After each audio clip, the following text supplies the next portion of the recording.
नमस्कार। अब आज आती हूँ मैं एसेंट ऑफ सेप। हमने वाटर एब्ज़ॉर्प्शन को देख लिया था कि रूट हेयर के द्वारा वाटर एब्ज़ॉर्प्शन किस तरह से होता है।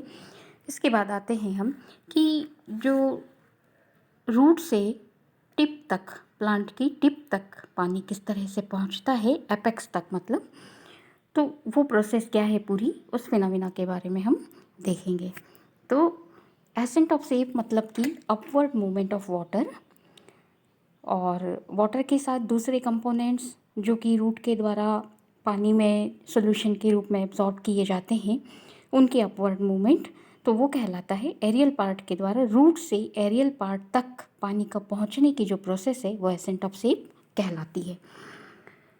तो हमने ये देख लिया था कि पानी किस तरह से एब्जॉर्ब होता है। तो जो वाटर है वो किस तरह से एब्जॉर्ब होगा, तो यहाँ पर हम कि पौधों की जो रूट हेयर है, रूट हेयर के द्वारा वाटर को एब्जॉर्ब किया जाता है, और रूट के अपवर्ड मूवमेंट जो है वो वहाँ से रूट से शीर्ष तक किस तरह से पहुंचता है। तो रूट हेयर जो क्षेत्र है, रूट हेयर जोन से सॉल्यूशन के रूप में वाटर को लिया जाता है। अब जो छोटे पौधे होते हैं, थैलॉइड पौधे, जैसे कि हम कह रहे हैं कि upward movement of water and minerals, उसको हम कहते हैं एब्जॉर्प्शन एसेंट ऑफ सेप। और किसके द्वारा हो रहा है ये, रूट हेयर से एब्जॉर्ब करके टिप तक पहुंच रहा है। तब इसके अंदर कौन कौन से एलिमेंट्स, कौन कौन से पार्ट्स भाग ले रहे हैं।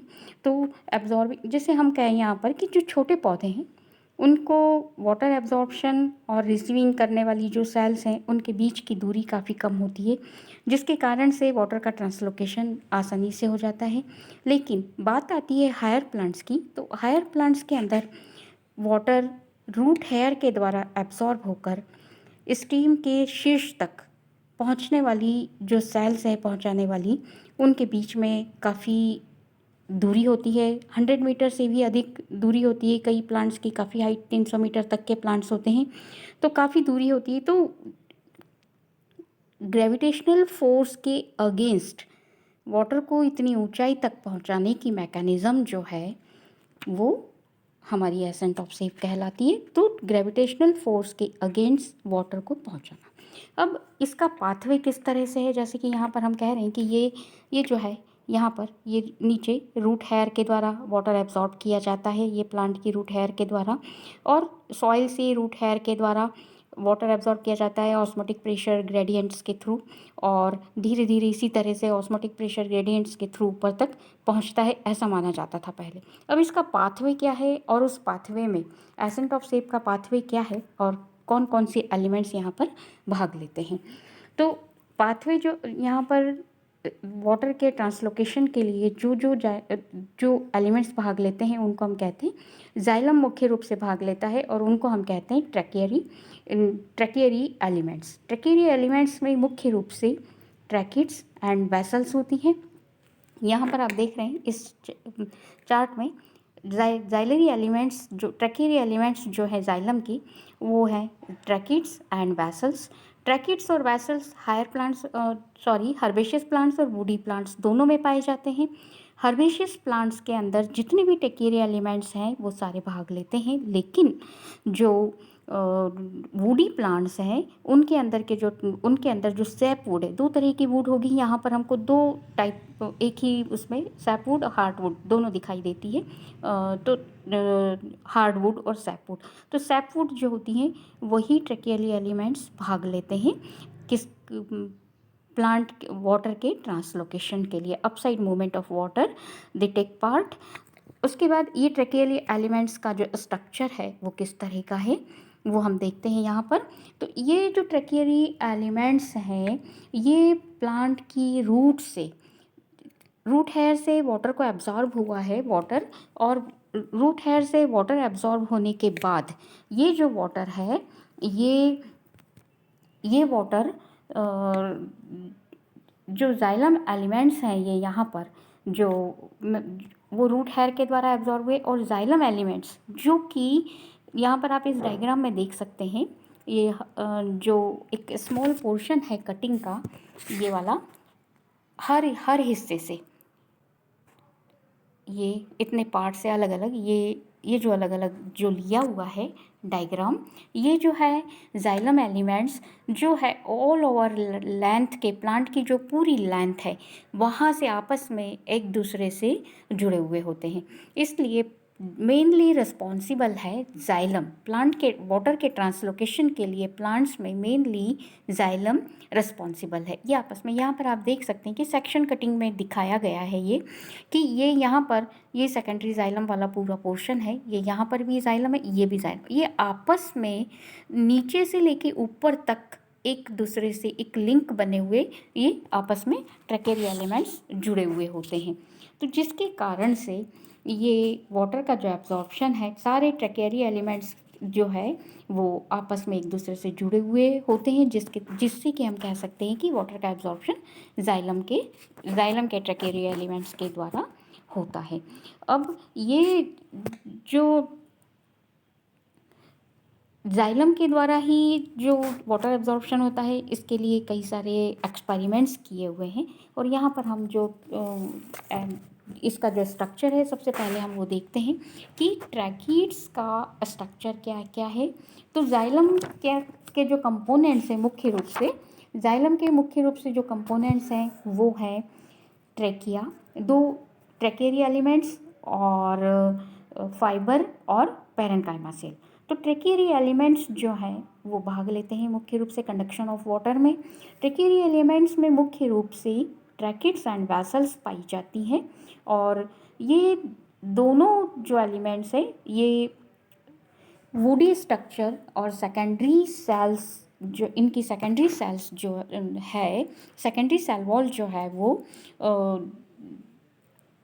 लंबी कोशिकाएं होती हैं, और जो मैच्योर होती हैं उनमें ये डेड सेल्स होती हैं, और जो मैच्योर है उनमें जीवित प्रोटोप्लास्ट नहीं पाया जाता है। दोनों ही tracheary elements, tracheids and vessels, दोनों ही डेड होते हैं। अब ट्रैकिड्स का स्ट्रक्चर यदि हम देखें तो मुख्य रूप से जाइलम की ये मूलभूत सेल है, और टेरिडोफाइटा और जिम्नोस्पर्म में ट्रैकिड्स ही पाई जाती हैं, वैसल्स नहीं पाई जाती हैं। ये ट्रैकिड्स जो हैं लंबी और बेलनाकार, जैसे कि आप डायग्राम में देख रहे हैं, ये यहाँ पर आप डायग्राम में देख सकते हैं, ये लंबी, इस तरह से ये लंबी है और बेलनाकार है, और इनके दोनों सिरे नुकीले होते हैं, और इनके नुकीले होते हैं, और ये हमेशा इम्परफोरेटेड होती है, इनमें छिद्र नहीं होते हैं। और मतलब क्या हो गया कि इनकी जो प्राइमरी वॉल है वो कंटिन्यूअस लेयर बनाती है, और इनकी जो वॉल है वो कठोर और लिग्निफाइड होती है। प्रोकैम्बियम जब सेकेंडरी ग्रोथ होती है, तब कैम्बियम की एक्टिविटी से सेकेंडरी जाइलम बनता है। तो सेकेंडरी जाइलम, सेकेंडरी फ्लोएम बनते हैं। तो सेकेंडरी जाइलम में सबसे पहले जो सेकेंडरी जाइलम जो प्रोटोजाइलम कहते हैं उसको, सेकेंडरी जाइलम जो बनता है सबसे पहले जो बनता है उसको प्रोटोजाइलम कहते हैं, और उसके बाद फिर मतलब जब कैम्बियम की एक्टिविटी स्टार्ट होती है तो पहले प्रोटोजाइलम बनता है, फिर मेटाजाइलम। तो प्रोटोजाइलम की जो ट्रैकिड्स हैं उनकी सेकेंडरी वॉल पर लिग्निन की थिकनिंग पाई जाती है, जैसा कि पहले अभी मैं बता चुकी हूँ कि इनकी वॉल में लिग्निन की थिकनिंग पाई जाती है। और लिग्निन की जो थिकनिंग है उनका भी अलग अलग शेप होता है, किसी में एनुलर होती है, किसी में स्पाइरल होती है। और मेटाजाइलम, जब मेटाजाइलम की सेल्स, इनकी जो ट्रैकिड्स की जो सेकेंडरी वॉल है उनके अंदर स्क्लेरिफॉर्म और रेटिकुलेट थिकनिंग पाई जाती है। मेटाजाइलम और सेकेंडरी जाइलम के जो एलिमेंट, जो ट्रैकेरी एलिमेंट्स हैं, इनके अंदर कुछ क्षेत्रों को छोड़कर, यहाँ पर आप देख रहे हैं कि डॉट डॉट जो बने हुए हैं ये पिट्स हैं। तो ये जो कुछ क्षेत्र, दो पिट के बीच में हमको काफ़ी जो जगह दिखती है, तो कुछ क्षेत्रों को छोड़कर यहाँ पर जो सेकेंडरी वॉल है इसके अंदर थिकनिंग आ जाती है, और ये जो थिकनिंग वाला हिस्सा है ये पिटेड कहलाता है, और जिन क्षेत्रों में ये थिकनिंग नहीं है उसको हम पिट्स कहते हैं। इन पिट्स का वाटर ट्रांसलोकेशन में काफ़ी बड़ा रोल होता है। पिट्स जो है यहाँ पर दो प्रकार के पाए जाते हैं। बॉर्डर पिट्स होते हैं, ये सारे ये डॉटेड हिस्से जो दिख रहे हैं ये सारे पिट्स होते हैं। यहाँ पर आप देख सकते हैं ये पिट्स, और ये ट्रैकेरी एलिमेंट्स है। एलिमेंट इसकी लंबाई बेलनाकार जो अभी आपको बताया। और ये जो पिट्स हैं ये दो तरह के होते हैं, सिंपल पिट और बॉर्डर्ड पिट। तो सिंपल पिट होते हैं, इसके अंदर केवल प्राइमरी वॉल होती है और सेकेंडरी वॉल में इनमें थिकनिंग नहीं पाई जाती है। जबकि जो बॉर्डर्ड पिट्स होते हैं उनकी सेकेंडरी वॉल में आंशिक रूप से थोड़ा सा विस्तार होता है, जिसके कारण पिट के चारों ओर एक बॉर्डर बन जाती है। और बॉर्डर बन जाती है। उसके बाद जो पिट पेयर के बीच में, मतलब दो पिट्स के बीच में जो प्राइमरी वॉल है उसके ऊपर थोड़ी सी मात्रा में सेकेंडरी थिकनिंग पाई जाती, मतलब थोड़ी सी मात्रा में थिकनिंग हो जाती है, जिसको हम टॉरस कहते हैं। और जिम्नोस्पर्म में ये बॉर्डर्ड पिट्स में टॉरस काफ़ी विकसित होता है। और इनमें ये माइक्रोफाइबल्स या तो जो सूक्ष्म तंतु होते हैं उनके बंडल से ये घिरा रहता है। टॉरस एक महत्वपूर्ण संरचना है और ये वॉल मेम्ब्रेन के रूप में कार्य करता है। ये टॉरस जो है, ये पिट जो है वो लॉन्गिट्यूडिनल या फिर विकर्ण या फिर या यूं कह लो हम कि इन ये जो है स्क्लेरिफॉर्म, अल्टरनेट या अपोजिट रूप में व्यवस्थित रहते हैं। और ये पिट्स जो ट्रैकिड्स हैं ये आपस में जाइलम की अन्य कोशिकाओं से पिट पेयर के द्वारा संबंध बनाए रखती हैं। तो इस प्रकार से ये ट्रैकिड्स का स्ट्रक्चर होता है। इसके बाद हम आते हैं कि जाइलम वैसल्स होती हैं। तो ये वैसल्स जो है यहाँ पर आप देख रहे हैं, जाइलम वैसल्स और ट्रैकिड्स दोनों तरह के स्ट्रक्चर यहाँ पर बताए हुए हैं।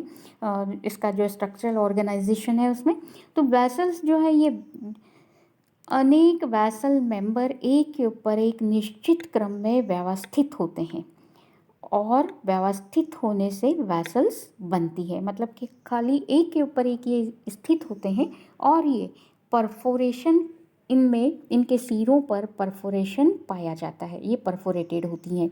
और सिरों में जिन इनके कुछ सदस्यों के ऊपर, परंतु क्या होता है कभी कभी ये जो परफोरेशन है ये सिरों पर ही पाया जाता है, लेकिन कभी कभी हमको सब टर्मिनल और लैटरल स्थिति पर भी परफोरेशन दिखाई देता है। इसको हम कहते हैं, जो दो वैसल्स के बीच में ये जो परफोरेशन पाया जाता है इसको हम कहते हैं परफोरेशन प्लेट। और परफोरेशन प्लेट के क्षेत्र को ये जो चारों ओर से घेरे हुए होती है इसको हम कहते हैं परफोरेशन रिम। ये जो है इसके अंदर कुछ परफोरेशन प्लेन जो है उसमें केवल एक बड़ा सा छेद पोर पाया जाता है जिसको सिंपल परफोरेशन कहते हैं। दोनों तरह के परफोरेशन पाए जाते हैं, सिंपल परफोरेशन और मल्टीपल परफोरेशन। और ये जो है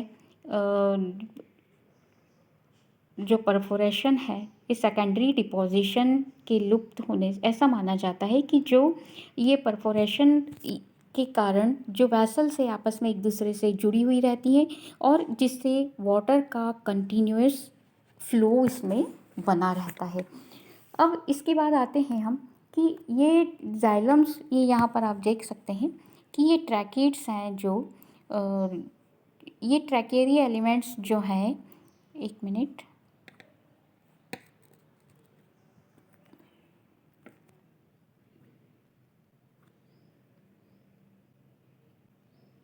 ये जो ट्रैकेरी एलिमेंट्स हैं ये यहाँ पर ये लार्ज और सेप्टल परफोरेशन इसके अंदर बताया हुआ है। और continuous system do not afford this resistance for the smooth flow of water. फिर जाइलम पैरेन्काइमा जो है, जाइलम का जो एक और एलिमेंट है जाइलम पैरेन्काइमा। तो जाइलम पैरेन्काइमा जो है वो वाटर की मूवमेंट को, कॉर्टेक्स से ही वाटर की मूवमेंट को अलाउ करता है या उसको मूवमेंट को प्रोवाइड करता है। फिर इस वाटर के अंदर कई सारे इनऑर्गेनिक और ऑर्गेनिक कंपोनेंट्स होते हैं, वो भी रूट सिस्टम के द्वारा एब्जॉर्ब किए जाते हैं। यहाँ पर आप देख सकते हैं कि ये जाइलम वैसल्स हैं और ये ट्रैकिड्स के साथ इलांगेटेड ये ट्रैकिड्स लगी हुई हैं, ये जाइलम वैसल्स हैं। और ये जो ट्रैकिड्स हैं ये लिग्निन के वॉल, ये यहाँ पर बताया हुआ है, ये देखिए आप, ये लिग्निन की थिकनिंग इनमें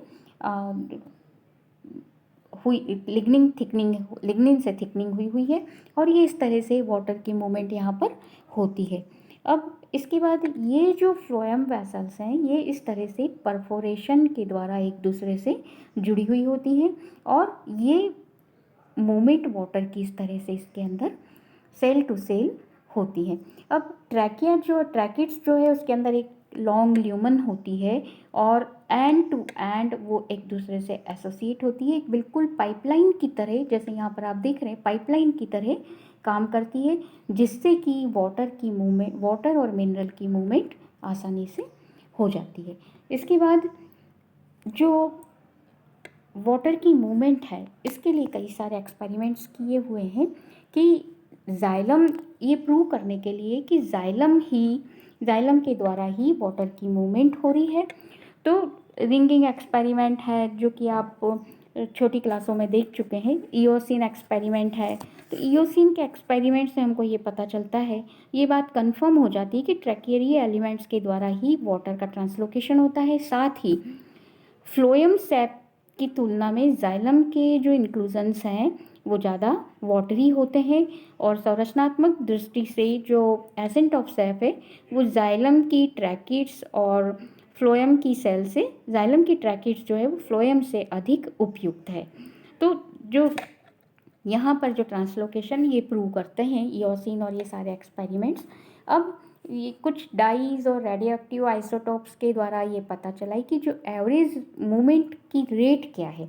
तो रेट ऑफ मूवमेंट्स जो होती है वो जाइलम में जो होती है वो 60 से 70 सेंटीमीटर पर मिनट होती है और जो नॉर्मल ट्रांसपायरिंग कंडीशंस होती है उस समय, जबकि जब ज़्यादा इन्वायरमेंटल कंडीशन यदि अनफेवरेबल है तब मूवमेंट और ज़्यादा, मतलब ज़्यादा ट्रांसपीरेशन हो रहा है तो अधिक तेज़ी से वाटर मूवमेंट ऊपर की तरफ होगी। तो ये रिलेटिव ह्यूमिडिटी और एटमॉस्फेयर इसके ऊपर डिपेंड करता है। इसके बाद आते हैं हम कि ट्रांसपीरेशन जो वो पुल किस तरह से डेवलपमेंट होता है। तो ट्रैकियरी एलिमेंट्स किस तरह से ये ट्रांसपीरेशन की प्रोसेस को आगे करते हैं। तो मेसोफिल सेल में ट्रांसपीरेशन अकर होता है जिससे कि डीपीडी इंक्रीज होता है और इस फ्लो चार्ट में इसमें आप देख सकते हैं डीपीडी इंक्रीज होगा। डीपीडी इंक्रीज होने से क्या होगा कि वो नियर बाय सेल से, जो पास वाली मेसोफिल सेल से, उनसे वाटर एब्जॉर्ब कर लेंगी। उसके बाद सेल टू सेल इस तरह से डीपीडी के इंक्रीज होने से सेल टू सेल वाटर की मूवमेंट होगी और इस तरह से ये वाटर जाइलम वैसल्स तक पहुंचता है। लीफ में जो जाइलम वैसल्स हैं, मिडरिप्स हैं, वहाँ पर जो जाइलम वैसल्स हैं वहाँ तक ये पहुंचता है और जाइलम वैसल से मिडरिप तक पहुंचा और मिडरिप से ये टेंशन रूट तक पहुंचा और इस तरह से रूट पे एक प्रेशर क्रिएट हुआ और वाटर की constant continuous uptake root hair के द्वारा स्टार्ट हुई। इसके बाद अब डिफरेंट, ये तो हम एक नॉर्मल बता रहे हैं कि इस तरह से प्रोसेस हो सकती है। इसके लिए डिफरेंट थियरीज दी गई हैं ट्रांसपोर्ट ऑफ वाटर, वाटर का जो ट्रांसपोर्ट हो रहा है वो, उसके लिए vital theory, root pressure theory, physical theory. Vital theories में गोल्डर्स्की की relay pump theory, pulsation theory जैसी बोस ने दी है और रूट प्रेशर थियरी। ये थियरीज जो हैं इस तरह से आप देख सकते हैं चार्ट में कि दो तरह की ये थियरीज प्रपोज की गई, vital force theory, physical theories और रूट प्रेशर थियरीज। तो वाइटल थियरीज जो है उसको गोल्डर्स्की और सर जैसी बोस ने प्रपोज किया था। गोल्डर्स्की के द्वारा प्रपोज की गई जो थियरी है उसको अपोज किया था स्ट्रासबर्गर ने। इसी तरह से जेसी बोस की थियरी को सपोर्ट किया मॉलिश और फ्यू नाम के साइंटिस्ट ने, और काफ़ी सारे साइंटिस्ट स्ट्रॉसबर्गर और अन्य साइंटिस्ट ने इस थियरी को अपोज किया था। ये थियरी क्या है हम आगे डिटेल में देखते हैं। अब फिजिकल थियरीज में कैपिलरी थियरी, ऐसा कहा जाता है कैपिलरी एक्शन के द्वारा वाटर ऊपर चढ़ता है। Imbibition theory, atmospheric pressure theory और cohesion tension theory. Cohesion tension theory को माना गया है कि इसी के द्वारा जो इतनी ऊंचाई तक के प्लांट हैं उनमें वाटर ऊपर की तरफ मूव करता है। आज के लिए इतना ही। अगले उसमें आपको इन थियरीज़ के बारे में, एसेंट ऑफ शेप की जो डिफरेंट थियरीज़ है इनकी डिटेल में स्टडी करेंगे। धन्यवाद।